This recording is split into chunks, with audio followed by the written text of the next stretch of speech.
South Australians are in for yet another hot weekend with regional parts of the state tipped to soar well above 40 degrees. Reporter Sarah Maunder joins us from Mount Gambier. Sarah, good morning to you. Obviously very windy there. Is it starting to heat up?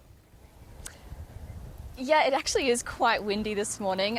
It is expected to heat up. I mean, right now, obviously, it doesn't look too warm, but it is expected to heat up to around, I think it's about 31 degrees in Mount Gambier today, but obviously looking ahead to the weekend, it's going to be getting really hot. And what are we expecting across the state? Well, here in Mount Gambier, we're sort of getting around the high 30s, but if you're looking around the rest of the state, places like Port Augusta in the far north and in the mid-north of South Australia, looking at really those like low to mid-40s.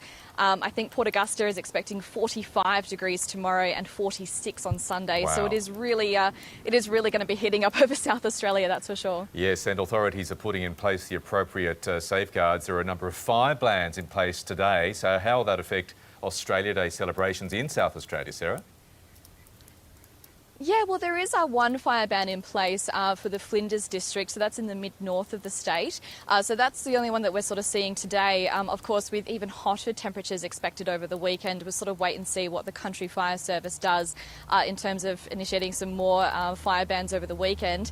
In terms of today, down here in the southeast in particular, there was one Australia Day celebration that was moved from a lunchtime celebration to a breakfast this morning, which will be kicking off in about 20 minutes at Tantanoola, which is just north of Mount Gambier. So not too much. I think a lot of other places sort of forecasted that it was going to be pretty hot for Australia Day, so most places around here are holding breakfasts.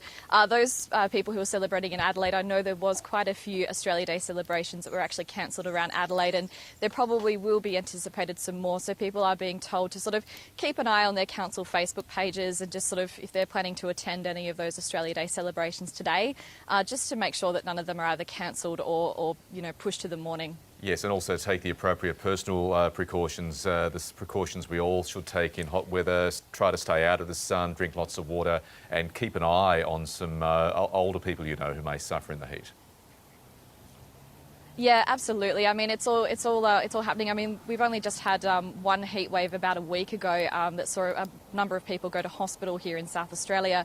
So it is the second heat wave for us in less than a fortnight. So people are really being told to stay cool, stay in the shade, drink plenty of water, and obviously slip, slop, slap if they're heading out into the sun and celebrating Australia Day. Great advice too, Sarah Maunder. Enjoy beautiful Mount Gambier. Thanks for speaking to us on Breakfast.